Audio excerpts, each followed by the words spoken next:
माननीय राजेंद्र नाथ जी भट्ट साहब, हमारे संत शिरोमणि पुरी चौबे साहब का बहुत ही आभार व्यक्त करता हूँ और साधुवाद देता हूँ कि आप इस हमारी भारतीय संस्कृति और सनातन जो मूल्य हैं उनके लिए, उनको बचाने के लिए, उनको आगे बढ़ाने के लिए हमेशा तत्पर रहते हैं। और जितने भी हमारे मेवाड़ और भारत के जो आश पुरुष हैं, जो महापुरुष हैं, उनको हमेशा हमारी भावी पीढ़ी में उनको बताने के लिए, उनके मूल्यों को, उनके आदर्शों को रूपांतरित करने के लिए हमेशा तत्पर रहते हैं।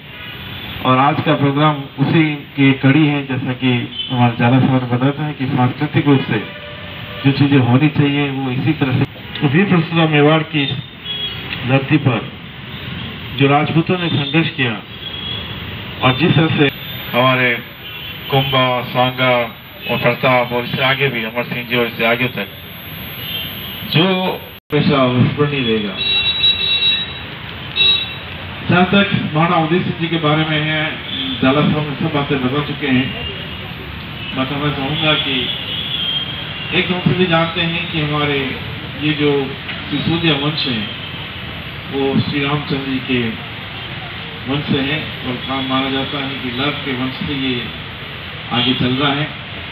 और उदयपुर की स्थापना एक बहुत ही ऐतिहासिक घटना है। आप देखिए कि जिस तरह से चित्तौड़ एक असुरक्षित दुर्ग रहा, तो ये महाराणा उदय सिंह जी की एक बहुत ही दूरगामी और दूरदृष्टि थी कि बार बार हम युद्धों में रहे और हमारा जो किला है चित्तौड़ है, जो उसकी जो स्थिति है वो एक ऐसी स्थिति में है कि कोई भी आते जाते, क्योंकि गुजरात और मालवा से जो एक व्यापार का जो था तो बीच में यही रास्ता हुआ करता था और यहाँ से लोग फिर उसमें एक दृष्टि पड़ती थी और वो सब बातें होती थी। तो एक मैदान से निकलकर पहाड़ों में आना ये एक बहुत बड़ी घटना है। और इसके साथ ही महाराणा उदय सिंह जी ने जो एक युद्ध नीति है उसको भी परिवर्तित किया। उन्हें छापामार युद्ध पद्धति अपने और वो पद्धति आगे महाराणा प्रताप और अमर सिंह जी ने अपनाई।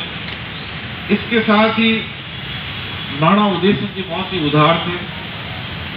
तबाकत अकबरी और नैन्सी में बताया कि महाप्रतापशाली महाराणा उदय सिंह जी रहे हैं। अंग्रेजी इतिहासकार फ्रेडरिक भी उनको बहुत ही, उनकी जो शक्ति और वीरता को बहुत ही उनके कायल थे, उन्होंने अपने लेखन में लिखा है। थॉमस टाइन ने यहाँ तक कहा कि यहाँ इतिहास नहीं केवल आत्मकथा है, यानी कि यहाँ की हर चीज जो नजर आ रही है अपने आप ही आत्मकथा है, अपने आप ही इतिहास को इनडायरेक्टली डायरेक्टली कहती हैं। तो ये देखिए आप कि इस समय हमारा खुद का इतना इतिहास नहीं लिखा जाता था, लेकिन विदेशों ने भी इतने इतिहास में लेखन में जो एक स्थान दिया है हमारे के महाराणाओं ने, ये उनकी वीरता और उनका डेडिकेशन को दर्शाता है। मैं अंत में एक कोटेशन मैंने कहीं पढ़ा हुआ आपके सामने प्रस्तुत करना चाह रहा हूँ। यह खंडर उनका जिनका जग कभी शिष्य और दास बना था, यह खंडर उनका जिनका जग कभी शिष्य और दास बना था, यह खंडर उनका जिनसे भारत भूख का इतिहास बना था। तो ये हमारे देखिए हमारे पूर्वज, हमारे जो आज जैसा जरा सर बताया कि देखिए आज उदयपुर पूरा विश्व तल पे है। तो हम आज उदयपुर की खूबसूरती और उदयपुर में जिस तरह से उदय सागर बांध और उदय सागर का बना, उसके बाद जो हमारी पूरी जो वाटर हार्वेस्टिंग का जो सिस्टम है, आप देखिए कि मैं किसी कंपेरिजन नहीं कर रहा हूँ, लेकिन आज आजाद भारत के बाद हम 75 वर्ष में ऐसी कोई ठोस चीज दे नहीं पाए जैसा कि पिछले आप 500 वर्षों में देखिए आप। तो हमारे जो पूर्वज उनकी बहुत ही दूरदृष्टि और समझ थी, तो उस समझ को हम इतिहास को और हम इस तरह से आयोजन करके हमारे सामने जो बच्चे बैठे हैं, ये आने वाली पीढ़ी है, उनको हमारे इतिहास पे गर्व होना चाहिए।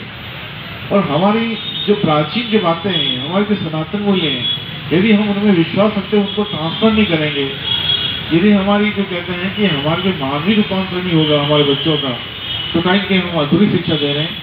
एज शिक्षक मैं चाहता हूँ कि हम इस तरह से आयोजन को बराबर करते रहें और हमारी भावी पीढ़ी को हम कितनी तकनीकी, हम कितने ही आगे बढ़ जाएं, हम कितनी आर्टिफिशियल इंटेलिजेंस की बात कर लें, क्लाउड कंप्यूटिंग की बात कर लें, IoT की बात कर लें, लेकिन जो सनातन मूल्य हैं, सनातन के मूल्य बच्चों के जिससे शाश्वत होते हैं, जो सत्य होते हैं, जो कभी बदलते नहीं, कितने समय बदल जाए, तब उसमें विश्वास से आगे बढ़े। मैं आयोजकों का बहुत ही साधुवाद आभार व्यक्त करता हूँ। हालांकि मैं भी एक अपने आप में एक आयोजक हूँ, मैं इसी से जुड़ा हुआ हूँ, तो मेरे तो मेहमान नहीं हुए थे, एक परंपरा, एक सिस्टम है, उसमें सब चीज़ें करनी पड़ती हैं। बहुत बहुत आभार, थैंक यू। अवसर है, आज का दिन है, इतिहास की बात करना शुरू करेंगे तो बहुत समय लग जाएगा। मैं तो जो है ये इस नगर शोध अभी बताया है, इसके विषय में भी कोई प्रोजेक्ट जो है चलना चाहिए। नगर की स्थापना 1553 से लेकर गृह प्रवेश 1577 तक 14 वर्ष जो है इस नगर के निर्माण में लगे। कई जो है हमारे कई ऐतिहासिक संदर्भों में देखे हैं, जिस स्थान पर हम आज ये आयोजन करने जा रहे हैं, इसकी दूरदृष्टि जो है महाराणा भोपाल सिंह जी साहब की भी थी। अंकित हो जाता है कि हाँ भाई, उदयपुर स्थापना दिवस अक्षय तृतीया को आता है। इसी तरह ठाकुर अमरचंद नोरा का प्रोग्राम भी हम 5 दिन करते हैं। परशुराम जयंती का प्रोग्राम भी 5 दिन का होता है। नववर्ष स्थापना का भी 5 दिन का होता है। तो जब भी प्रोग्राम 4-5 दिन के होते हैं, उस समय पूरी पब्लिक का इन्वॉल्वमेंट होता है और उससे एक मेमोरीज कायम हो जाती है कि हाँ, ये हमारा एक प्रोग्राम है, जो एक इवेंट है, न कि एक सिर्फ फॉर्मेलिटी है। वन डे आप बर्थडे मनाते हो, फॉर्मेलिटी होती है क्योंकि आपको याद करना है, पर यह हमारा मकसद है इस विरासत को फैलाना, जागरूकता करना। अगर हम प्रतियोगिता करेंगे, और ये कल डिस्कशन होता है, मैं नाम नहीं लूँगा, वो कहते एक दिन सारा कार्यक्रम कर लो।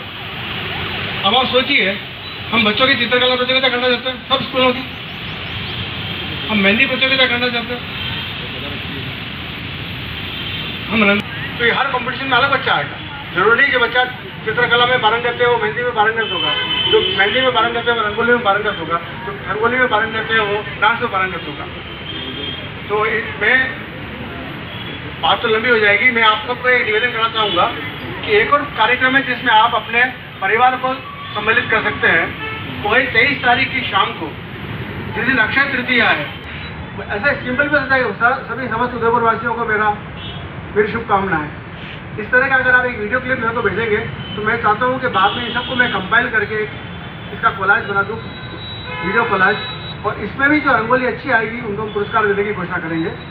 तो मेरा आप सबसे निवेदन है 23 तारीख की शाम को अगर आप प्रोग्राम में बजा रहे तो घर पर जो भी है वो एक रंगोली बना लें, और दिए बत्ती के समय 11 दीपक करके उसका एक लाइव वीडियो मेरा जो सब ग्रुप में मैंने व्हाट्सअप नंबर डाला हुआ है, उसमें वो वीडियो आधे मिनट का वीडियो भेज दें और एक फ़ोटो भेज दें। प्रोग्राम के बाद अगले दिन से हम उसको इवेलुएट करने भेजेंगे और उस पर पारितोषिक देने की हमारी मानसिकता है।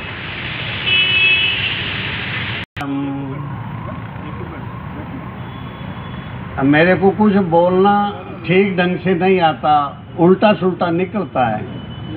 इस उदयपुर की धरती, इसका नाम उदयपुर पता नहीं किसने रखा, उदय सिंह जी ने तो नहीं रखा होगा कि मेरा नाम उदयपुर है, लेकिन किसी ने रखा, उसने बड़ा सोच समझ कर रखा है। जब उदय होता है तब सारी सृष्टि में हलचल होती है और सारी सृष्टि कर्म में प्रवृत्त होती है। इस उदय होने पर भगवान भास्कर जब उदय होते हैं तब एक आलोक होता है, और उस आलोक के अंतर्गत इस उदयपुर के अंदर जो उदय हुआ, क्या क्या हुआ, आलोक की दृष्टि से आलोक स्कूल हुआ, विद्यापीठ हुआ, डॉक्टर मोहन सिंह जी मेहता के विद्या भवन हुआ, ऐसी शिक्षण संस्थाएं हुई और ऐसे लोग साहित्यकार रचनाकार यहाँ हुए कि विश्व में सबसे लंबा उपन्यास लिखने वाले जनार्दन राय नागर जी को याद करना मैं उचित समझता हूँ। पंडित गिरधर शास्त्री जी को मैं उचित समझता हूँ, जिन पे लोग शोध पत्र रखते हैं। और उस करजाली हवेली मोती चोटा के अंदर एक जन्मा हुआ बाबूजी चतर सिंह जी को मैं प्रणाम करना चाहता हूँ इस उदयपुर की, कि जो मीरा के बाद में कोई भक्ति योग की सिद्धि का कोई महापुरुष हुआ है विश्व स्तर पर, तो वो है जिसने दुनिया को मार्गदर्शन दिया। आदरणीय महाराणा भगवत सिंह जी विश्व के अध्यक्ष रहे और जब 79 के अंदर इलाहाबाद के अंदर विश्व सेकंड वर्ल्ड हिंदू कॉन्फ्रेंस हुई, उसमें बाबूजी चतर सिंह जी के वाक्य को कोट करते हुए महाराणा भगवत सिंह जी ने कहा, धर्म धर्म सब एक है पर बर्ताव अनेक, ईश जाननो धर्म है जीरो पंथ विवेक, जीरो पंथ विवेक। तो सूर्य जब उदय होता है तो उदय होने के ऊपर जो मार्गदर्शन करता है, प्रकाशित करता है सृष्टि को, ये विवेक प्रकाशित करता है। ये उदयपुर की धरती से कई रूपों में प्रकट हुआ। सारंगदेव साहब ने एक बात अब उदय सागर की कर दी, उनकी स्मृति में कर दी होगी। उदय सागर की नहीं, यहाँ के उदयपुर के महाराणा ने जय संबंध बनाया है ना, और वहाँ शिवालय स्थापित किया। क्या संबंध है उसका? यहाँ के महाराणा राज सिंह ने राजसमंद झील बनाई, जो राजस्थान की सुंदरतम झील है, वहाँ भी शिवालय बनाया, माता जी का मंदिर। आखिर क्या था? सब कुछ करो, तीर्थ करो, लेकिन अपने उस विवेक को जागृत करते हुए, परमात्मा की शरण लेते हुए आगे बढ़ो। ऐसे खाली स्नान करने में कोई मतलब नहीं है, कोई मतलब नहीं है।